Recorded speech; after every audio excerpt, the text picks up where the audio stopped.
I trevigiani lamentano il caro bollette sui rifiuti? La risposta di Contarina è porte aperte per questo fine settimana, che vuol dire impianti visitabili dai cittadini sia per i centri di Lovadina che per il reparto produzione compost a Trevignano. È un modo per spiegare non solo la raccolta e il riciclo, ma quanto lavoro ci sia dietro all'obiettivo di un mondo migliore, senza più cave trasformate in discariche e materiali sprecati dopo il primo utilizzo.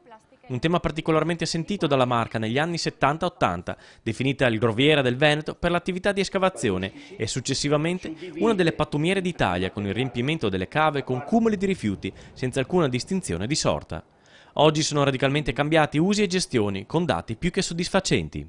Oggi siamo ad una percentuale circa l'86% di raccolta differenziata, ma questo vuol dire poco, diciamo che vuol dire molto di più, 50 kg pro capite di rifiuto secco avviato allo smaltimento, e questo è sicuramente un fiore all'occhiello del territorio della provincia di Treviso e di Contarina.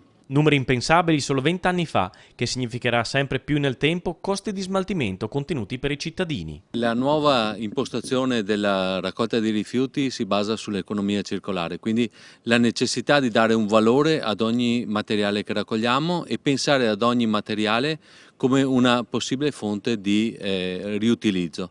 E questo è quello che stiamo facendo noi e questo è l'impegno che abbiamo per il futuro. E questo è quello che ci permetterà di ridurre i costi di smaltimento e valorizzare al massimo quelli che sono gli impegni della cittadinanza nel momento in cui separano i rifiuti.